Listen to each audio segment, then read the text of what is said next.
My business collapsed, and I lost my house overnight. I went to my son's place, hoping to stay for a few days. He said, "Dad, my wife isn't comfortable having you here." That night, I slept in my car. The next morning, a butler called me. He said his employer, a dying billionaire, had requested to see me before signing his will. "I'm glad to have you here. Follow my story until the end and comment the city you're watching from, so I can see how far my story has reached." I never imagined that at 62 years old, I would be sitting in my car in a McDonald's parking lot, trying to figure out where I was going to sleep that night. The smell of French fries mixed with the musty odor of my old Honda, and I couldn't help but laugh bitterly at the irony.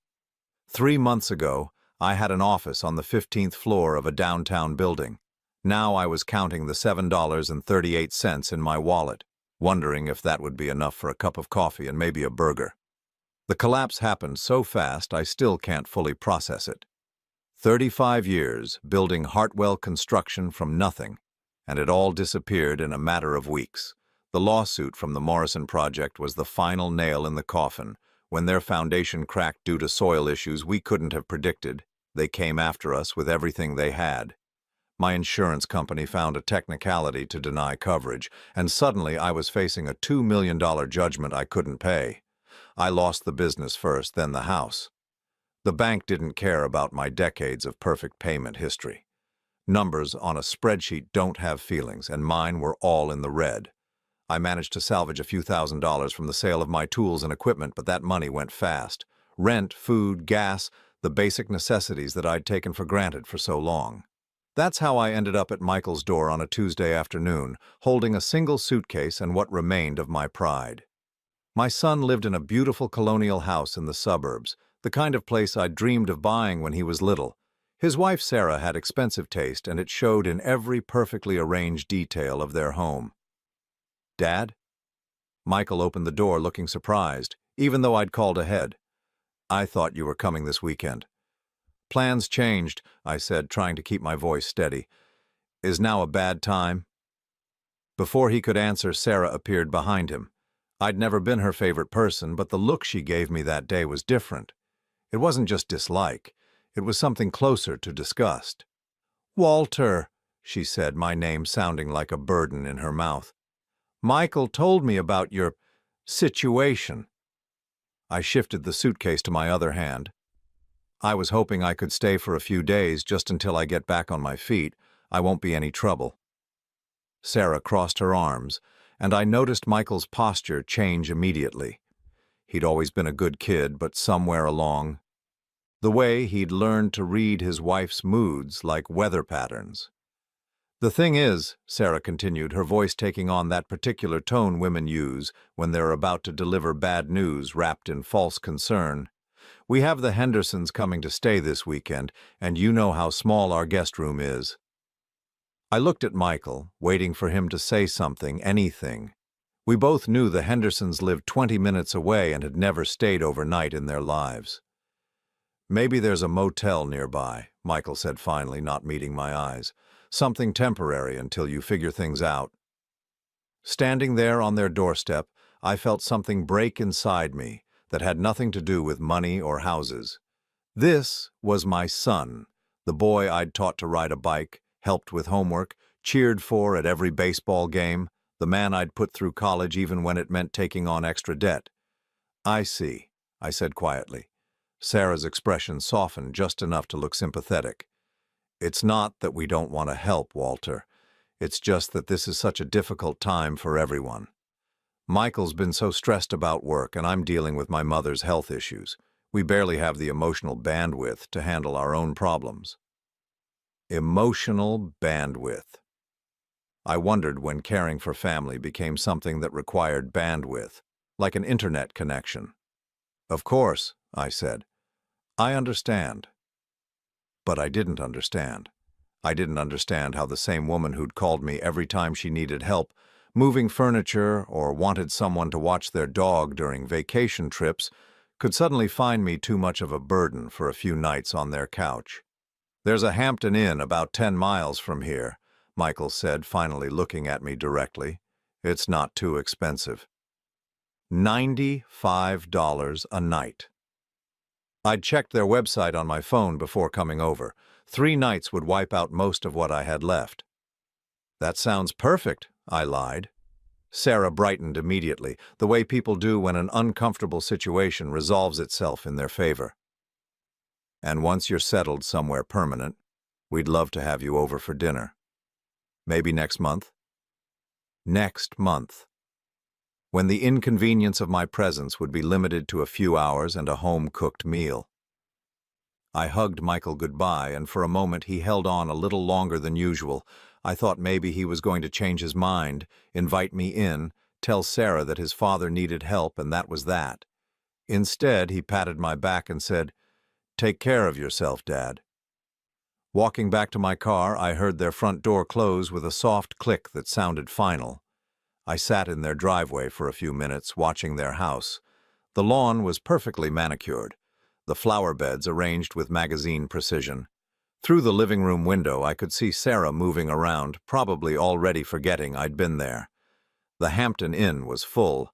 So was the Holiday Inn Express, and the 2 budget motels I tried after that. Apparently, there was some kind of conference in town, and every room was booked. By 8 o'clock, I was parked behind a 24-hour diner, trying to figure out how to sleep in a Honda Civic without looking like a homeless person. The irony wasn't lost on me. I'd spent my entire career building homes for other people, and now I couldn't find a place to sleep. That's when my phone rang. The number on my phone wasn't one I recognized. After the day I'd had, part of me wanted to let it go to voicemail, but desperation makes you answer calls you might otherwise ignore. Walter Hartwell? The voice was formal, precise, with just a hint of an accent I couldn't place. Speaking. My name is Edmund Blackwood. I'm calling on behalf of my employer, Mr. Harrison Blackwell. He would very much like to meet with you tomorrow morning if you're available. I shifted in the driver's seat, trying to get comfortable against the Honda's worn upholstery. I'm sorry, who? Harrison Blackwell, Edmund repeated patiently. He's requested a meeting with you at 10 o'clock tomorrow morning. It's quite urgent, I'm afraid. The name meant nothing to me. In 35 years of construction work, you meet a lot of people, but Harrison Blackwell wasn't ringing any bells. I think you might have the wrong Walter Hartwell, I said. I don't know anyone by that name. There was a pause, then the sound of papers rustling. Walter James Hartwell, born March 15, 1962, previously owner of Hartwell Construction? My stomach tightened. How do you know about my business? Mr. Blackwell has been quite specific about wanting to meet with you. He's not in the best of health, and time is rather precious. I looked around the empty parking lot. A few hours ago, I'd been turned away by my own son. Now a complete stranger was asking for a meeting like I was someone important. What does he want? I'm afraid I can't discuss the details over the phone, but I can tell you that Mr. Blackwell is prepared to compensate you for your time. Would $500 be sufficient for a 1-hour meeting? $500. More than I'd seen in weeks. I thought about my $7.38, about sleeping in my car, about the look on Sarah's face when she'd suggested a motel. Where? The Blackwell estate. I can send you the address. Shall we say 10 o'clock? I'll be there. After hanging up, I sat staring at my phone screen. The whole conversation felt surreal, like something that happened to other people. Rich strangers didn't just call up failed contractors and offer them money for meetings. But then again, a week ago, I wouldn't have believed I'd be sleeping in my car either. The address came through a few minutes later, 37 Elm Ridge Drive. I plugged it into my GPS and wasn't surprised to see it was in Millbrook Heights, where the houses started at $2 million and went up from there. I tried to sleep that night, but the Honda's seats weren't designed for someone my size. Every time I started to doze off, a car would pull into the diner's parking lot, headlights sweeping across my windshield. I spent most of the night staring at the ceiling, wondering what kind of man had enough money to pay $500 for an hour of a stranger's time. By morning, I was stiff, tired, and more than a little nervous. I cleaned up as best I could in the diner's bathroom, combing my gray hair with my fingers and splashing cold water on my face. The man in the mirror looked older than 62, worn down by months of stress and a night in a car. The Blackwell estate was everything I'd expected and more. The gates alone probably cost more than most people's cars, electronic and imposing, with B emblems worked into the iron scrollwork. A voice came through the intercom before I could even announce myself. "Mr. Hartwell, please proceed to the main house." The driveway curved through what looked like a professionally maintained park. Ancient oak trees lined the path, their branches forming a canopy overhead. The house, when it finally came into view, wasn't just large, it was magnificent. Colonial architecture with modern touches, probably 20,000 square feet, sitting on grounds that seemed to stretch forever.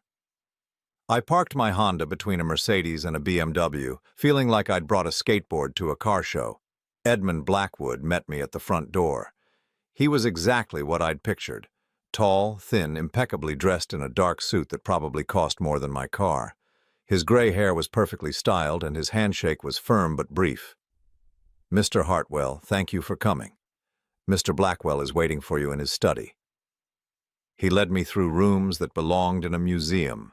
Persian rugs covered hardwood floors that gleamed like mirrors. Oil paintings in heavy frames lined the walls, and every piece of furniture looked like it had been handcrafted by someone who'd never worried about money. The study was smaller than the other rooms, but somehow more impressive. Floor-to-ceiling bookshelves filled with leather-bound volumes, a massive mahogany desk, and windows that looked out over gardens that probably required a full-time staff. Harrison Blackwell sat behind the desk in a wheelchair, and I could see immediately that Edmund hadn't been exaggerating about his health. He was thin to the point of frailty, his skin pale and papery. But his eyes were sharp, alert, studying me with an intensity that made me uncomfortable. "Walter Hartwell," he said, his voice stronger than his appearance suggested. "Please sit down." I took the chair across from his desk, my work boots looking out of place on his expensive rug. "Thank you for coming," he continued. "I imagine you're wondering why I asked to see you." The thought had crossed my mind. He smiled, and for a moment something flickered in his expression. Recognition? Sadness? It was gone too quickly for me to be sure. "Tell me, Walter, do you remember a rainy night 8 years ago? October 23rd, to be exact. Route 12, just outside Millbrook?" My blood went cold. I hadn't thought about that night in years, had tried not to think about it, but suddenly I was right back there, rain pounding on my windshield, the curve coming up too fast, the headlights in the wrong lane. "How do you know about that?" Harrison Blackwell leaned forward in his wheelchair, his pale hands folded on the desk. "Because, Walter, I was in the other car." The words hit me like a physical blow. I gripped the arms of the chair, my heart pounding as that night came flooding back in vivid detail. The rain, the screech of brakes, the sickening sound of metal against metal. I'd tried so hard to forget, but some memories refused to stay buried. "You were—" I started, then stopped. My mouth had gone dry. Harrison nodded slowly. "The BMW that went through the guardrail. Yes, that was me." October 23rd, 8 years ago. I'd been driving home from a job site, exhausted after a 14-hour day trying to finish a kitchen renovation before the weekend. The rain had started around sunset and hadn't let up. Route 12 was always dangerous in weather like that with its sharp curves and steep drops, but I'd driven it 1,000 times. I was coming around the bend near Miller's Creek when I saw the headlights. They were in my lane, coming straight at me. The BMW was hydroplaning, completely out of control. I had maybe 2 seconds to react. "You swerved," Harrison said quietly, watching my face. "You could have stayed in your lane. The impact would have been head-on, but the other driver would have taken most of the damage. Instead, you swerved right into the guardrail." I remembered the decision, if you could even call it that. It was pure instinct. See danger, avoid it. I yanked the wheel hard, right, sending my truck into a skid that carried me straight into the metal barrier. The guardrail had held barely, but my truck was totaled. "You went through the rail," I said, the memory becoming clearer. "Down into the creek." 20 feet down, Harrison confirmed. "The car landed upside down in 3 feet of water. The impact knocked me unconscious." I closed my eyes, seeing it again. After my truck had come to a stop, I'd sat there for a moment, dazed, checking to see if anything was broken. That's when I'd heard the splash from below, seen the headlights pointing up through the rain. You climbed down, Harrison continued. The embankment was muddy, steep. You fell at least twice, I'm told. By the time you reached my car, it was filling with water. The details were coming back now, sharp and clear. The BMW had been crumpled like a tin can, driver's side down in the creek. Water was pouring in through the broken windows. I'd waded in, soaking myself to the waist in freezing October water. The door was jammed, I said softly. You broke the passenger window with a rock, cut your hands doing it. Then you pulled me out through the opening. I remembered that part vividly. Harrison had been unconscious, a dead weight, blood running from a gash on his forehead. Getting him through that window and up the embankment had been one of the hardest things I'd ever done physically. By the time I'd dragged him to the road, my back was screaming and my hands were torn up from the broken glass. The ambulance came, Harrison said. You rode with me to the hospital, stayed until my wife arrived. The doctors said if I'd been in that water for another few minutes. He didn't finish the sentence. He didn't need to. You saved my life, Walter. I shifted uncomfortably in the chair. Anyone would have done the same thing. Harrison's laugh was bitter. Would they? The police report said 3 other cars passed the scene before you arrived. 3 people who saw my headlights in the creek and kept driving. I hadn't known that. After that night, I'd tried to put the whole thing behind me. My insurance had covered the truck. I'd been unhurt except for some cuts and bruises, and I'd gone back to work the next Monday like nothing had happened. Why didn't you ever contact me? Harrison asked. After that night, I mean. You never called, never came by the hospital. I thought about how to explain it. It wasn't my business. You were alive, that's what mattered. I figured you had your own life to get back to. My own life, Harrison repeated, and there was something in his voice I couldn't identify. Do you know what I was doing that night, Walter? Why I was driving in weather like that? I shook my head. I was running away, from my wife, from my business, from everything. I'd just found out that my company was about to be investigated for fraud, environmental violations that could have sent me to prison for 20 years. I was scared, panicked, and I was driving to the airport to catch the first flight out of the country. The room fell silent except for the ticking of an antique clock on the mantelpiece. The accident changed everything, Harrison continued. While I was recovering, my lawyers found a way to clean up the mess. The investigation went away, the charges were dropped. By the time I was back on my feet, I had a second chance. He reached into his desk drawer and pulled out a thick manila folder. I built this empire because of that night, Walter. Because you gave me the chance to make things right. Blackwell Industries is worth $800 million today. I own real estate in 12 states, manufacturing facilities in 6 countries. All of it exists because you pulled me out of that creek. My head was spinning.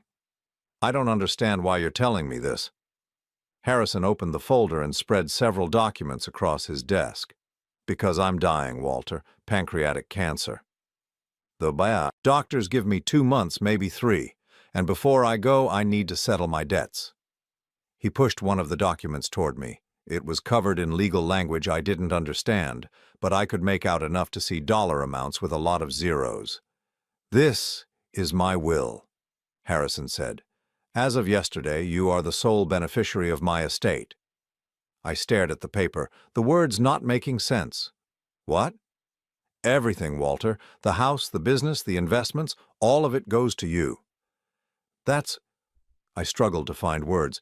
That's impossible. You have a family, children? Harrison's expression darkened. I have a son who hasn't spoken to me in 5 years. He's waiting for me to die so he can inherit enough money to support his gambling addiction and his third wife's shopping habits. I have a daughter who calls me twice a year, on my birthday and Christmas, and only to ask for money. Neither of them was in that creek 8 years ago. I pushed the document back toward him. I can't accept this. You don't have a choice. It's already done. The papers are filed. The lawyers have been paid. When I die, everything becomes yours. But why? I mean, I appreciate the gesture, but what happened that night, it was just human decency. It doesn't deserve this. Harrison leaned back in his wheelchair, studying me with those sharp eyes. "Do you know what you did after you pulled me out of that water, Walter? You gave me your jacket. You were soaking wet, shivering, your hands were bleeding, and you gave me your jacket to keep me warm. Then you sat with me in the rain until help arrived. You held my head to keep the water out of my mouth. I had forgotten about the jacket. You didn't know who I was. For all you knew, I was some drunk who'd nearly killed you, but you treated me like I mattered, like my life had value. Do you have any idea how rare that is? Anyone would have—" "No," Harrison interrupted firmly. "Anyone wouldn't have. Most people would have called 911 and driven away. You stayed. You cared. And in 30 years of business dealing with thousands of people, you're the only person who ever showed me genuine kindness without wanting something in return." He pulled out another document, this one shorter and simpler. "This is a letter I wrote to you 3 years ago, after my first cancer diagnosis. I've rewritten it dozens of times, but I could never bring myself to send it. I kept thinking I'd have more time, that maybe I'd find a way to repay you that didn't feel so dramatic. Mr. Blackwell, I really can't—" "Harrison, and yes, you can, you will." His voice carried the authority of a man used to having his orders followed. "Because whether you like it or not, Walter, you're about to become a very wealthy man."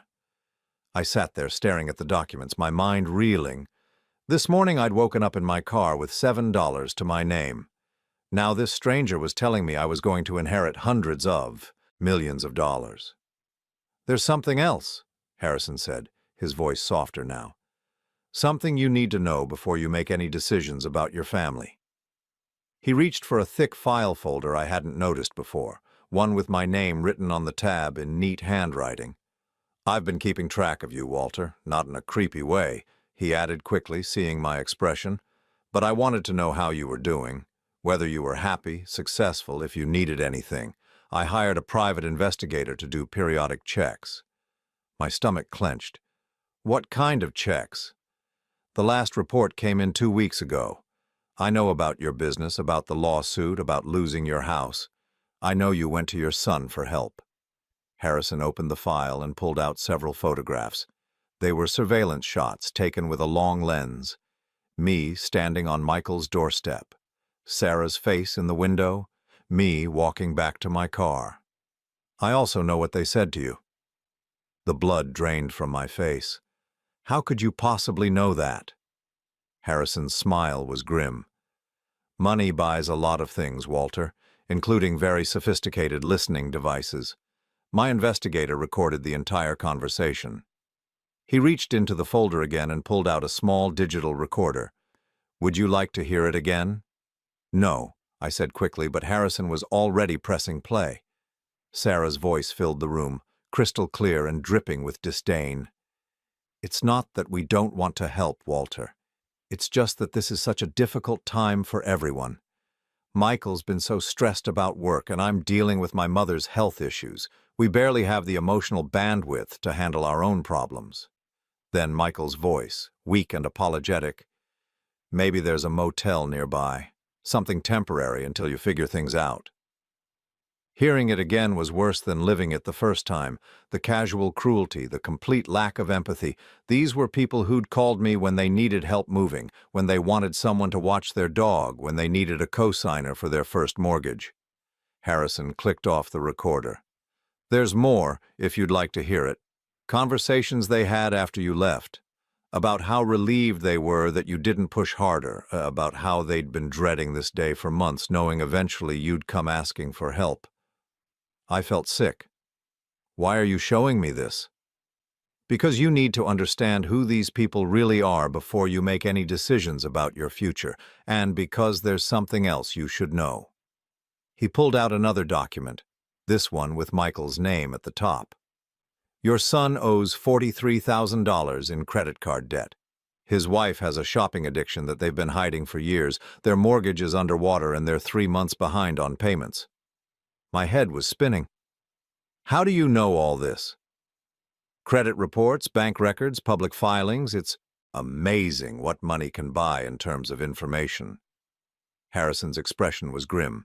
They're facing foreclosure, Walter. Within 6 months, they'll lose their house. But Michael said business was good. He got that promotion last year. The promotion came with a salary increase of $8,000 annually. Sarah's spending increased by $30,000 that same year. Harrison showed me a spreadsheet covered in numbers. She spends more on clothes in a month than most people make. I stared at the papers, trying to process what I was seeing. They're broke. Worse than broke, they're drowning, and they know it. Then why wouldn't they help me? If they understood what it was like to struggle. Harrison's laugh was bitter. Because admitting they had financial problems would have meant admitting Sarah was wrong, and Sarah is never wrong. It was easier to paint you as the irresponsible one, the father who should have planned better. The room felt like it was closing in on me. Everything I thought I knew about my son's life was a lie. The beautiful house, the expensive cars, the perfect suburban existence. It was all built on debt and denial. "There's more," Harrison said gently. "Conversations between your son and his wife about you, about your financial situation." He pressed play on the recorder again. "He's probably expecting us to bail him out," Sarah's voice said. "I mean, that's what parents are for, right? To clean up their children's messes." "Dad's not my child," Michael replied, but his voice was uncertain. "Might as well be. He's always been impractical. Who starts a construction business without planning for economic downturns? It's like he never learned how to be a real adult." Michael's voice again. "Maybe we could help him with a small loan." "With what money, Michael? We can barely cover our own expenses. Besides, he made his choices. He had 35 years to save for retirement, to build a safety net. It's not our fault he didn't." "But he's my father, and I'm your wife. Your primary responsibility is to me and our future children, not to some old man who couldn't manage his own life properly." The recording stopped. I sat there in silence, feeling like I'd been punched in the stomach. Future children. They'd been talking about having kids while simultaneously discussing how I was too much of a burden to help.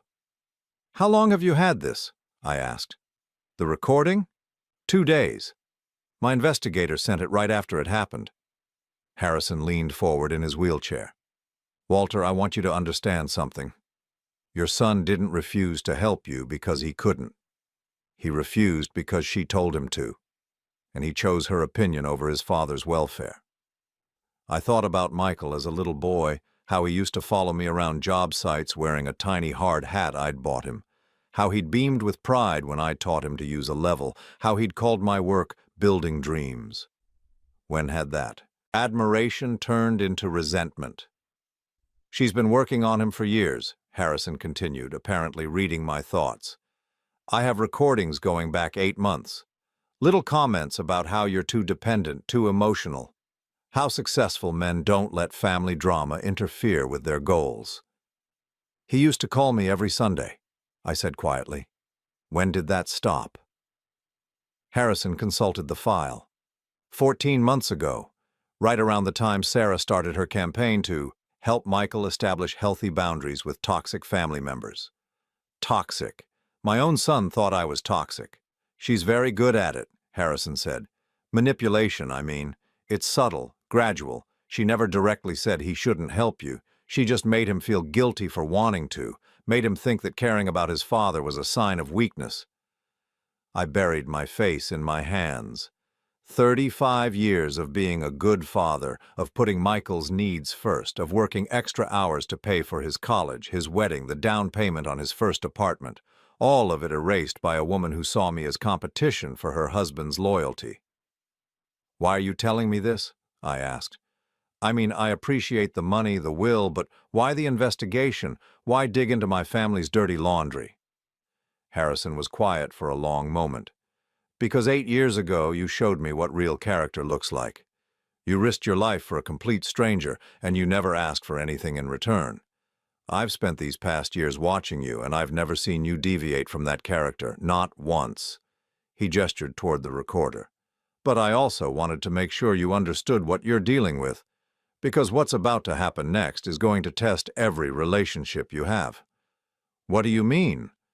I mean that when I die, which will be very soon, and when this will becomes public knowledge, your family is going to suddenly become very interested in reconciliation. They're going to come to you with tears in their eyes, talking about how sorry they are, how they made a mistake, how much they love you. I felt a chill run down my spine. Sarah will probably even suggest that her behavior was caused by stress, by worry about Michael's job security. She'll make herself the victim of circumstances beyond her control, and Michael will stand there nodding, believing every word. You think they'll try to get the money? I don't think it, Walter. I know it. Because I've seen this before. Money changes everything, and everyone around you will suddenly remember how much they care. Harrison pulled out one more document. This one sealed in an envelope with my name on it. This is a letter I want you to read after I'm gone. It contains some additional information about your family, some things I discovered that will help you make informed decisions about your future. What kind of things? The kind that will make it very clear who you can trust and who you can't. Harrison's expression was sad. I'm sorry, Walter. I know this isn't what you wanted to hear, but you deserve to know the truth before you have to make any choices. I took the envelope, noting how heavy it felt in my hands. How long do I have? I asked. Before days, maybe a week. The doctors aren't sure. Harrison smiled, and for the first time since I'd arrived, it looked genuine. But I'm not afraid. I've made my peace with everything, settled my debts, including the one I owed you. You don't owe me anything. I owe you everything. His voice was firm. And now you'll have the resources to build whatever kind of life you want, without having to depend on people who see you as a burden. As I left the Blackwell estate that afternoon, I drove past my son's house. Michael's car was in the driveway, and I could see him through the living room window, probably getting ready for dinner. A normal evening in what looked like a normal life. But now I knew the truth about what was behind that perfect facade. The debt, the lies, the casual cruelty, and soon I'd have to decide what to do with that knowledge. The envelope from Harrison sat heavy in my jacket pocket, full of secrets I wasn't sure I wanted to know. But as I drove toward the motel I could now afford, I realized that for the first time in months I wasn't afraid of tomorrow. I was angry, and that felt surprisingly good. Harrison Blackwell died on a Tuesday morning exactly 5 days after our meeting. I got the call from Edmund while I was having breakfast at the diner where I'd been eating most of my meals. The funeral was private, he said, just immediate family. I wasn't invited, which was fine by me. I'd said my goodbyes already. The will reading was scheduled for the following Friday. Edmund had insisted I attend, even though I already knew what it contained. He said there were additional documents Harrison wanted distributed, things that couldn't be handled through normal legal channels. I spent those intervening days in a strange kind of limbo. I'd upgraded from sleeping in my car to a decent motel room, but I didn't dare make any major plans. Part of me still couldn't believe this was real. Maybe Harrison had changed his mind at the last minute. Maybe his family would contest the will. Maybe I'd wake up tomorrow and find out it had all been some elaborate mistake. But Friday morning came, and Edmund called to confirm the appointment. The law offices of Pemberton, Hayes and Associates occupied 3 floors of a downtown building that screamed old money, the kind of place where the furniture was older than most people and the secretaries spoke in hushed, reverent tones. I arrived 15 minutes early, wearing the only decent suit I owned. It was 5 years old and didn't fit quite right anymore, but it was clean and pressed. The receptionist directed me to a conference room on the 20th floor, where floor-to-ceiling windows offered a view of the city that probably cost more per square foot than most people's entire apartments. I wasn't alone. Harrison's son, Richard, sat at one end of the massive mahogany table, looking like he'd rather be anywhere else. He was younger than I'd expected, maybe 35, with his father's sharp eyes but none of his presence. His suit probably cost more than my car, and his watch caught the light in a way that suggested serious money. His sister, Amanda, sat across from him, checking her phone with the bored expression of someone who considered this whole proceeding a waste of her time. She was beautiful in the way that money makes possible: perfect hair, perfect makeup, clothes that fit like they'd been made specifically for her body. Neither of them acknowledged my presence when I walked in. The lawyer, James Pemberton, was exactly what central casting would have ordered for this role. Gray-haired, distinguished, expensive suit, and the kind of voice that suggested generations of prestigious education. He spread several folders across the table and cleared his throat. "We're here today for the reading of the last will and testament of Harrison Maxwell Blackwell," he began, his tone formal and impersonal. "As you all know, Mr. Blackwell made some significant changes to his estate planning in the weeks before his death." Richard leaned forward. "How significant?" Pemberton consulted his notes. "The previous will, dated 3 years ago, left the bulk of the estate divided equally between his 2 children. The new will, executed 2 weeks ago, supersedes that document entirely." Amanda looked up from her phone for the first time. "What do you mean, supersedes?" "I mean, Miss Blackwell, that the new will contains very different provisions." Pemberton opened the first folder and began reading in that measured, legal tone that somehow managed to drain all emotion from even the most shocking statements. "To my son, Richard, who has spent the last 5 years waiting for me to die so he can inherit enough money to support his gambling debts and his wife's spending habits, I leave the sum of $100,000. This should be sufficient to pay for rehabilitation programs should he choose to address his addictions." Richard's face went white. "What the hell is this?" Pemberton continued reading without pause. "To my daughter, Amanda, who has called me exactly 16 times in the past 5 years, each time to request money for various personal expenditures, I leave the sum of $100,000. Perhaps this will purchase enough designer handbags to fill the emptiness that material possessions clearly haven't filled so far." Amanda shot to her feet. "This is insane. He can't do this." "I assure you, Miss Blackwell, your father was of sound mind when he executed this document. There are medical evaluations to confirm his mental competency." "Then who gets everything else?" Richard demanded. Pemberton turned to me. "The remainder of Mr. Harrison Blackwell's estate, valued at approximately $786 million, including all business interests, real property, investments, and personal effects, is left to Walter James Hartwell." The silence that followed was so complete I could hear the air conditioning humming through the vents. Richard and Amanda both stared at me like I'd just materialized out of thin air. "Who the hell is Walter Hartwell?" Amanda finally asked. Pemberton consulted his notes again. "According to the documentation provided by your father, Mr. Hartwell saved his life 8 years ago in an automobile accident. The will specifically states that Mr. Hartwell is the only person who ever showed me genuine kindness without expecting anything in return." Richard's chair scraped against the floor as he pushed back from the table.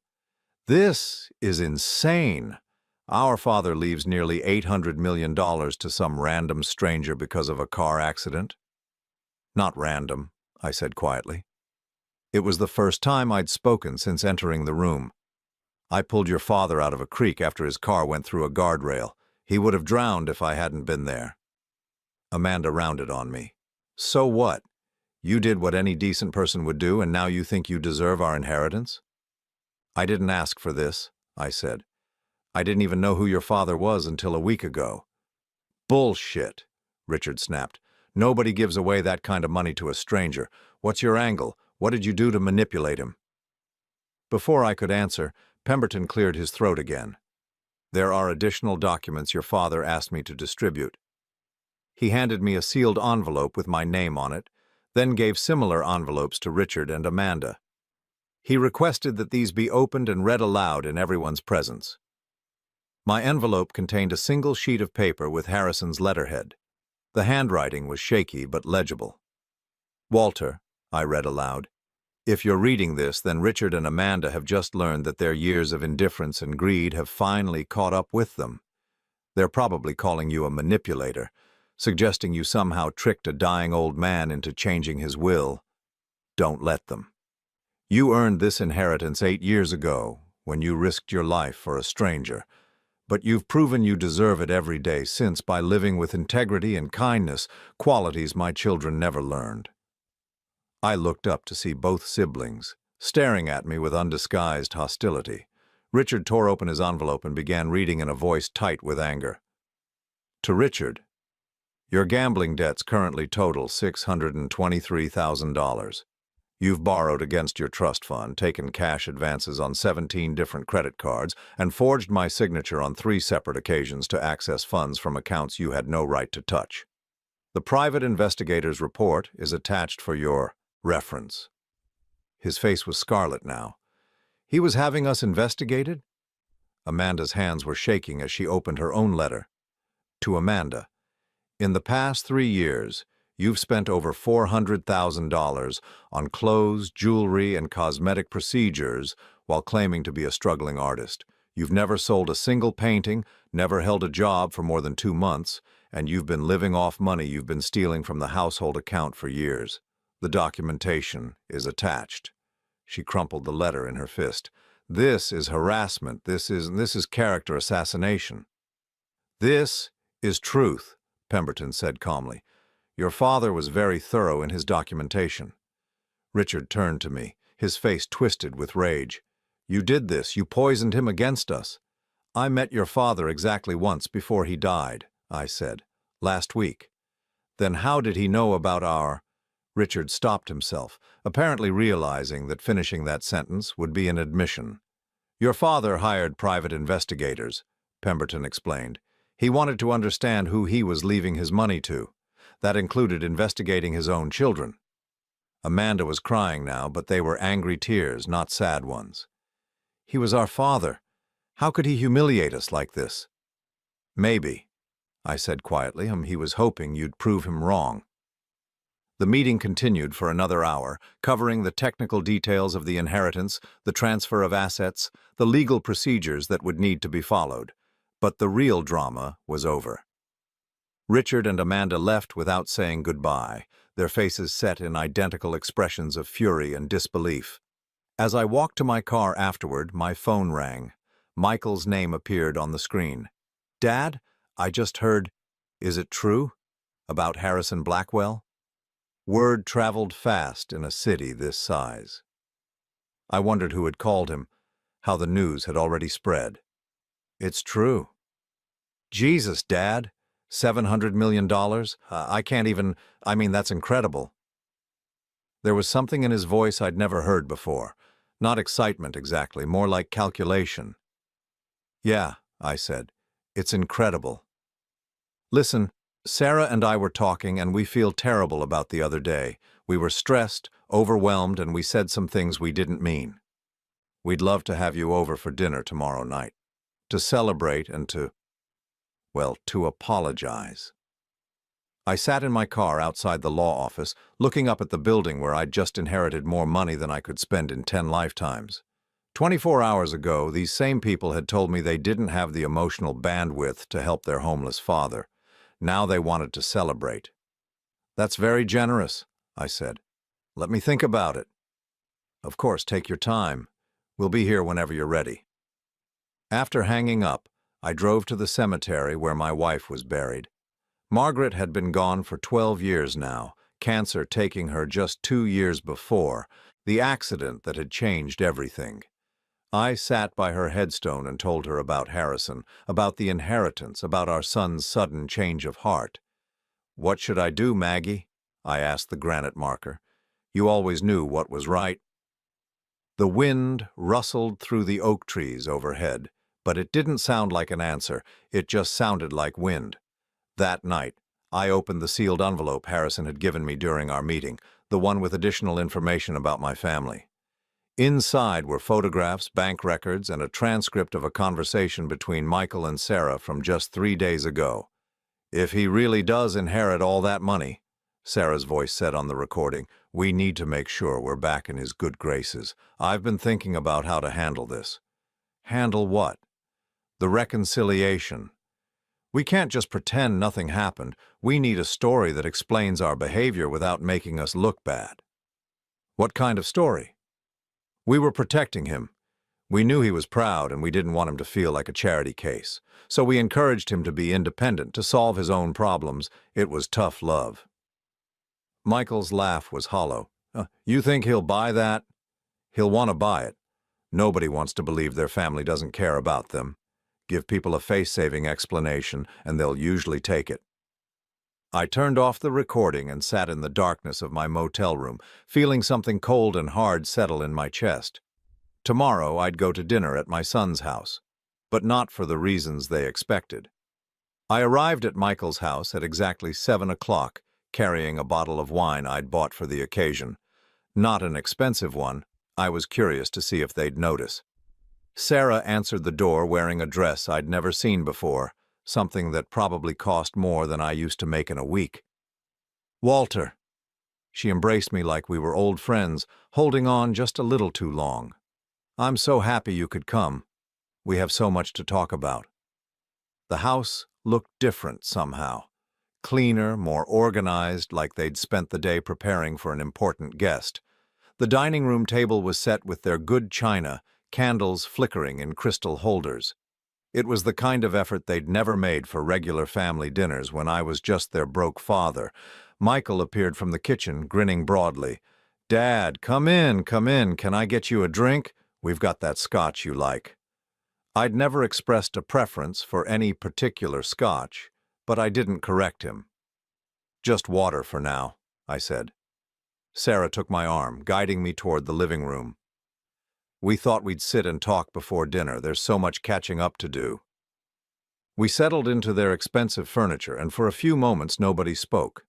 They kept glancing at each other, some kind of silent communication I wasn't supposed to notice. "So," Michael finally said, his voice carefully casual, "this inheritance thing, that's really something." "It is." $700 million, Sarah said, shaking her head in apparent amazement. "I can't even imagine having that kind of money. What are you going to do with it all?" "I haven't decided yet." Another glance between them. Sarah leaned forward, her expression earnest. "Walter, before we go any further, Michael and I need to apologize for the other day. We handled that situation terribly." "We were stressed," Michael added quickly. "Sarah's mother has been having health problems and my job's been crazy. We weren't thinking clearly." Sarah nodded vigorously. "The truth is, we were trying to protect you. We knew how proud you are, how independent. We thought if we offered to help right away, you'd feel like a charity case." "It was tough love," Michael said, using exactly the phrase from the recording. "We wanted you to know we believed in your ability to bounce back." I took a sip of my water and studied their faces. They looked so sincere, so concerned. If I hadn't heard the recording, I might have believed them. "That's very thoughtful," I said. "We've always believed in you, Dad. You raised me to be strong, independent. We just wanted to honor that." Sarah reached over and squeezed my hand. "Family is the most important thing in the world. We never want you to doubt that we love you." "Of course," I said. "Family is everything." They both relaxed visibly. Sarah smiled, the kind of radiant expression she usually reserved for when she got her way about something. "So tell us about this Harrison Blackwell," she said. "What was he like?" I described my meeting with Harrison, leaving out the parts about the surveillance and the recordings. I told them about the accident, about pulling him from the creek, about how grateful he'd been. "You saved his life," Michael said, pride evident in his voice. "Of course he wanted to reward you." "It's like something out of a movie," Sarah added, "the hero getting his just reward." Dinner was elaborate. Prime rib, expensive wine, all of my supposed favorite foods. They asked questions about my plans, offered suggestions about investments and financial advisors. Sarah mentioned a charity she supported, something about children's literacy, and how wonderful it would be if I wanted to get involved. "Philanthropy is so important when you have means," she said. "It's a way of giving back, of making a difference." "We could help you set something up," Michael offered. "Sarah has connections in the nonprofit world." After dinner, we moved to the living room for coffee. That's when Sarah brought out the photo album. "I was going through some old pictures," she said, settling beside me on the couch. "Look at this one." It was from Michael's wedding day, all of us smiling at the camera. "We look so happy," she said softly. "Family is everything, isn't it?" She turned the pages, showing me pictures from holidays, birthdays, graduations, all the moments when we'd been together, when everything had seemed normal. "I know we haven't been as close as we should be," Michael said. "Life gets busy, people get caught up in their own problems. But at the end of the day, we're family. That's what matters." Sarah closed the album and looked at me with tears in her eyes. "I hope you can forgive us, Walter, for not being there when you needed us. We want to do better." "We want to be a real family again," Michael added. I set down my coffee cup and smiled at them. "I appreciate that, I really do." "So we're okay?" Sarah asked hopefully. "Oh, we're fine," I said. "In fact, I have something for you." I reached into my jacket pocket and pulled out 2 envelopes, handing one to each of them. "What's this?" Michael asked. "Open them." Sarah tore hers open first. Inside was a cashier's check for $25,000. Michael's contained the same amount. "Dad, what's this for?" Michael asked, staring at the check. "It's a gift," I said. "From someone who understands what it's like to be struggling financially." They both looked confused. "Struggling?" Sarah said. "We're not struggling." I pulled out a folder I'd been carrying and set it on the coffee table. "Actually, you are. $43,000 in credit card debt. 3 months behind on your mortgage. Sarah's spending has increased by $30,000 a year while your income has remained flat." The color drained from both their faces. "How do you know that?" Michael whispered. "The same way I know about the conversation you had 3 days ago, planning how to handle my reconciliation. The same way I know you told your wife I was too much of a burden to help because you barely had the emotional bandwidth for your own problems." Sarah's mouth opened and closed like a fish. "Walter, I can explain." "You don't need to explain. I understand perfectly. You thought I was a failure, a burden, someone whose problems were too inconvenient to deal with. You were probably hoping I'd just disappear so you wouldn't have to feel guilty anymore." Michael leaned forward, desperation creeping into his voice. "Dad, that's not fair. We love you." "No," I said quietly. "You love what I can give you. There's a difference." I stood up, buttoning my jacket. "The checks are yours to keep. Consider it payment for a valuable lesson." "What lesson?" Sarah asked, her voice small. "That your father isn't stupid, and that sometimes karma takes a while, but it always collects." Michael stood as well, panic in his eyes. "Dad, wait, don't leave like this. We can work this out." "There's nothing to work out, son. You made your choice when I needed help. I'm just making mine now." "But we're family," Sarah said, tears streaming down her face. "Family forgives each other." I paused at the front door. "You're right, family does forgive. But forgiveness doesn't mean pretending things didn't happen, and it doesn't mean I have to keep putting myself in a position to be hurt." "What are you saying?" Michael asked. "I'm saying goodbye." 6 months later, I was sitting on the porch of my new house, watching the sunset over the lake. It wasn't a mansion like Harrison's place, but it was mine, paid for with cash, no mortgage, no debt, no one who could take it away from me. The inheritance had been finalized without contest. Richard and Amanda Blackwell had apparently decided that fighting over $100,000 wasn't worth the legal fees. I'd kept Harrison's businesses running, hiring good people to manage what I didn't understand myself. I'd heard through mutual acquaintances that Michael and Sarah had used the $25,000 to catch up on their mortgage payments. They'd also heard somehow about my new address. Michael had called twice, leaving voicemails I hadn't returned. Sarah had sent a card at Christmas. I hadn't blocked their numbers or refused their contact entirely. I just didn't engage. When someone shows you who they really are, believe them the first time. Maya Angelou had said that, and she'd been right. The truth was, I wasn't angry anymore. Anger required emotional investment, and I'd stopped investing in people who saw me as a means to an end rather than someone worth loving. I had made new friends in my new town. People who knew me as the guy who'd inherited some money from a grateful stranger, not as someone's disappointing father or inconvenient relative. They invited me to barbecues and poker games and didn't expect anything from me except my company. I'd also started volunteering at a local shelter for homeless veterans, helping guys who reminded me of myself not too long ago, Men who'd lost everything through circumstances beyond their control, who just needed someone to see them as human beings deserving of dignity and respect. It turned out that being genuinely wealthy wasn't about the money itself. It was about the freedom to choose who you spent your time with, who you helped, who you loved. It was about never having to compromise your values or accept poor treatment because you needed something from someone. As the sun disappeared behind the mountains, I thought about Harrison Blackwell and the night that had changed both our lives. He'd been running away from his problems when I pulled him from that creek. But maybe, in a way, he'd been running toward this moment, toward the chance to give someone else the freedom he'd never known how to find himself. Margaret's picture sat on the table beside my chair, and I raised my glass of wine in her direction. "We did okay, Maggie," I said to the photograph. "We raised a son who became exactly what his mother wanted him to be. That's not our fault." The evening air was soft and warm, filled with the sound of crickets and the gentle lapping of water against the shore.